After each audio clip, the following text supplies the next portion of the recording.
Today's show is brought to you by the University of Windsor's Alumni Association.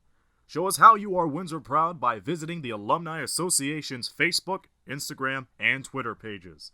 Share your U-Windsor memory or post a photo from your time on campus. For more information, visit uwindsor.ca/alumni.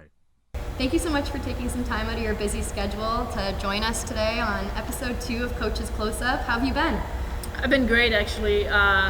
It's different to be home that much, but this is where I like to be. So you got me in the best place. Perfect. I agree. It's nice to be back.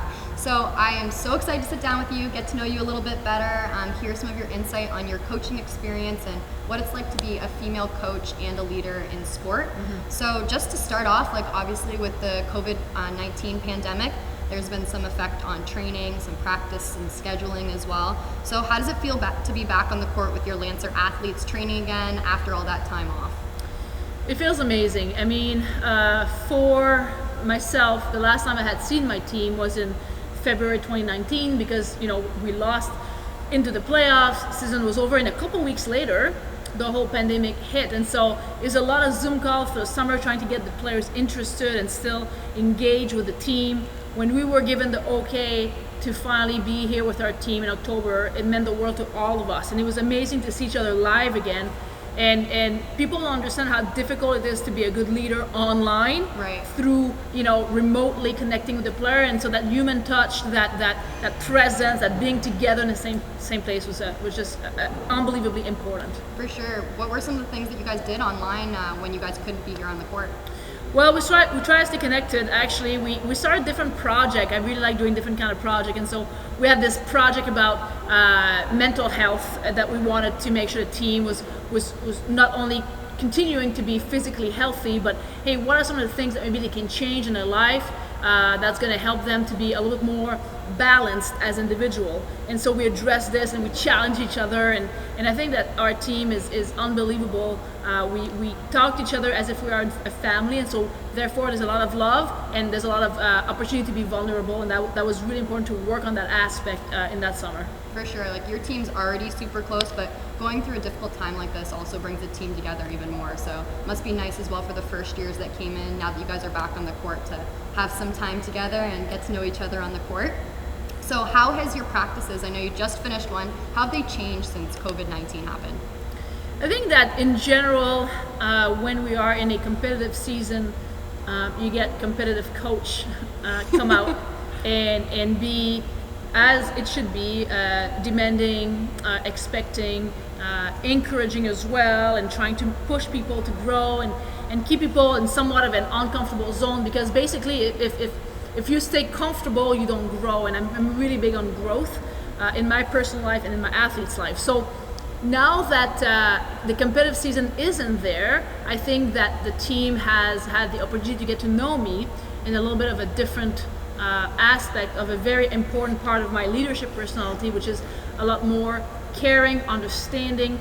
I mean, it's unbelievable that everybody reacts to the pandemic in a different way. Definitely. And everybody has a different stage of fear, even through the potential possibilities of what could happen or could not happen. And so I think that what has changed in my practices is the fact that in practice, the players get to see a coach that's really understanding of where they are at in terms of their mental health.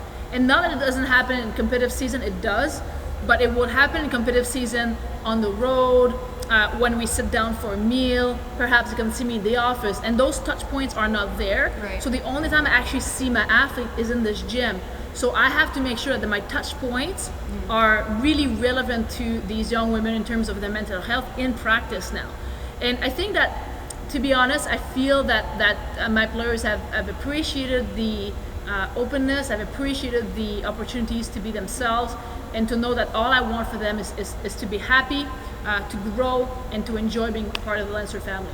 And that is so important too. And like you said, you're the only person, the only time, that you get to see them is in the gym. And for a lot of these girls, this is their only time that they're leaving their house or having that kind of social contact. So it's really important, and it's a really important role of a coach too, to be able to adapt and change with things that happen. And obviously with this being such an unprecedented thing that happened, it's great that you can kind of flip the switch on how you're going to run your practices and talk to your athletes as well. I think that one of the first thing I did first practice, I talked to mat captains and I said, hey, anybody have a speaker? And like, yeah, I do. So bring a speaker.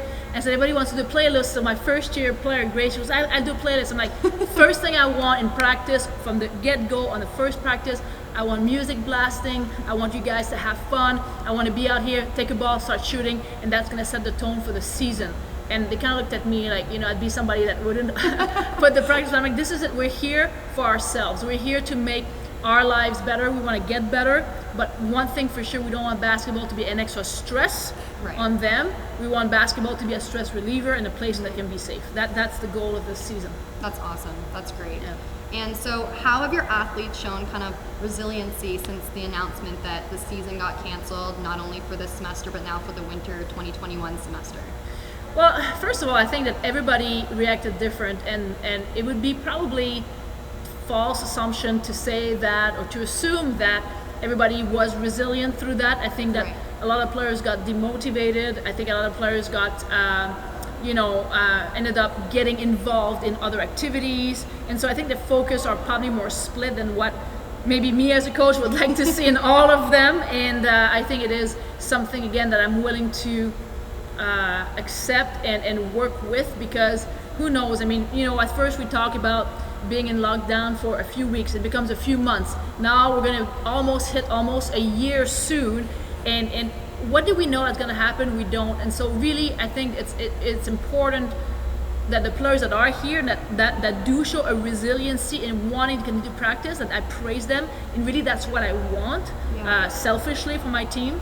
But I think and I'm sure it's the same story for every team around, is that there's a core group of people that are absolutely dedicated and that are there, and then there's one or two that you can see where they find it difficult, and for all okay and acceptable reasons where they don't deal with the stress as well. We need to be understanding.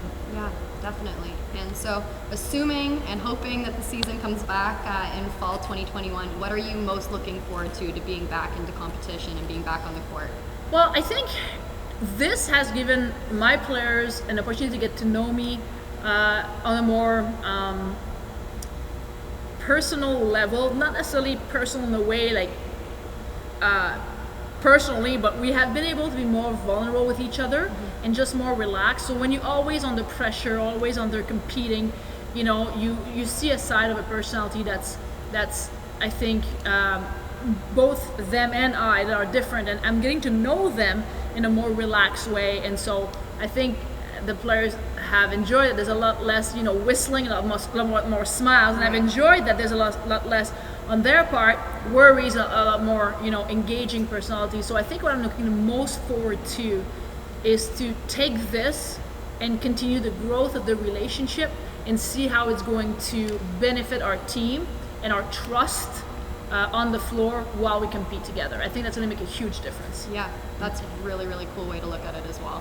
All right, so moving on to kind of a little bit more about you, getting to know you a bit better. So how long have you been coaching basketball, and what made you decide to become a coach in the first place? The first time I had the opportunity to coach, I was 16 years old, and there was a need on our city.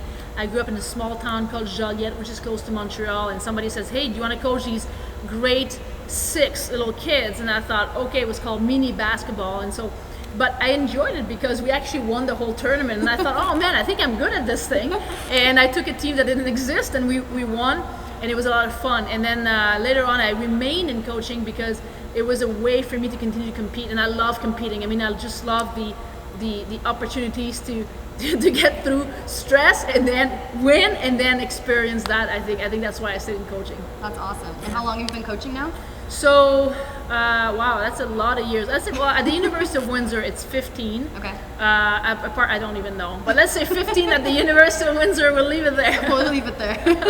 So, why did you choose to come to the University of Windsor? This is such a funny question. This is a question I ask my recruits all the time. Why did you choose to come here? The truth is, I wanted to be a university coach. I was looking for employment, and I applied at 3 different universities, and I got interviewed at all 3 of them. Actually, I got interviewed at 4 universities, but truthfully, Windsor is the only one that called back. And so I guess I didn't have a choice, Yeah, and this so is I your said, well, choice. I guess that's, if I want to continue a career, that's where I got to go, and that's really the truth, is why I'm here. Awesome. And what is your favorite part about being a coach here at Windsor Lancers? My favorite part of being a coach is, well, in the end, I think it is seeing the women grow, and when they leave after 5 years, seeing what they're becoming. So that growth aspect, and I'm assuming, I guess probably every parent out there can imagine when you get proud of their kids and what they're becoming. I kind of feel like that towards them. And that for sure is probably my favorite part of being a coach here. Winning is great. Winning is definitely a high. It's unbelievable. And I would not continue to coach if I was not able to have had a certain amount of success. I think it's important. But it is not my main reason why I stay in this position. I've lost more than I've won. I've lost more championship than I've won. But the growth of the women and them calling me back or giving back or being able to see them after a while or showing me their kids, that's unbelievable. That's amazing to see that. For sure. And so when you were named Coach of the Year quite a few times, what is the number one coaching philosophy that kind of came out of all of those triumphs that you've had so far and all of the experience that you've had as a coach? I once learned in my master's degree, I was researching top leaders in the world, and the one of the common aspects that they have was this thirst for learning and this quest for knowledge. And I love that, and I remember seeing and thinking, well, there's a lot of characteristics of them that I don't have. I was a university student doing my master's degree, but thirst for knowledge is something that I had. And that remained my philosophy. That's like, if I can continue to learn, I want to learn more about myself, I want to learn more about coaching, I want to learn more about how to be successful. I want to learn more about the new generation that we have to coach and how they operate. So this is a theme, I think, that has helped me, in some sense, perfect as much as I can a certain leadership style and coaching philosophy. But because it's about learning, it's in constant evolving process, so it changes all the time. But that would be the common theme is, I never know it all. I've never learned it all, and I need to continue to improve myself and improve my philosophy with that. Yeah, I definitely agree. Like, in my experience and from what I've heard when I was studying and everything, like, the one thing about being a leader and being a coach is the learning process never ends for anyone. And it's always important, too, to be able to keep learning so that way you can keep adapting to things that happen and changing times as well. So. Yeah, I mean, even when I started to coach here, I had a chance to, as a master's student, to publish some research article. But when I continued to coach here, I stayed in touch with the research faculty and then end up researching again and writing more articles and writing a book. And those kind of things were part of my constant, I guess, trying to continue to gain knowledge. And it's been nothing but positive. And I would recommend that to everybody for sure. That's great. I'm sure a lot of people can take that away. You said you got a master's degree? Where did you get your master's degree and what in? So I studied my master's at McGill University, and so I have an undergrad in science, and really, it was interesting because I did chemistry, physics, mostly a little bit of biology, and then I did teachers college, and then I went to the master's in sports psych, so it's very different. Mm-hmm. I did another year of master's research in Vancouver at a college on religious studies. So I really have a really different background of everything. But when you come to coach, it all comes together. The science part of it, psychology part of it, even the spirituality or mindfulness part of it is all important skills that's helped me kind of build who I am and build that philosophy that I try to share with my players. Yeah, that's really great to hear. It's always important to have different kind of opinions and different outlooks on different areas of coaching, so that way it can help you better connect to your athletes as well. So what is one moment over all of your last 15 years here as a Windsor Lancer, what is your favorite moment that you've experienced as a coach on the court? Wow. I know, tough question, loaded question. That's a super tough question. My favorite moment, well, on this court, it was winning the first provincial and the first national championship. So the first provincial championship we won, we never won a provincial. It was on this court. It was in 2009. And my point guard at the time, Junadia Rock, she was dribbling the ball, coming close to bench. And I remember thinking, we're winning! We're just going to win this provincial! It was unbelievable. It was exhilarating for me to be able to experience this. And little did I know that 2 years later, the same thing was going to happen with the national championship. And this time, I mean, it was packed, right? Like the crowd was full, the bleachers were open on the end.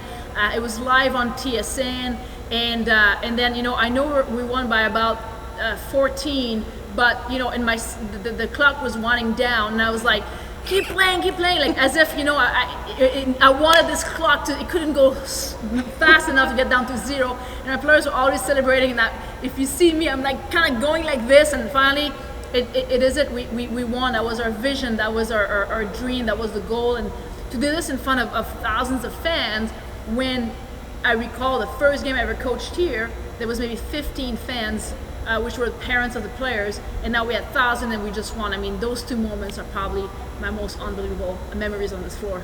That's fantastic. This program is once again sponsored by the University of Windsor Alumni Association. Be sure to visit them on the web at uwindsor.ca/alumni to check out all the services and events offered to University of Windsor alumni.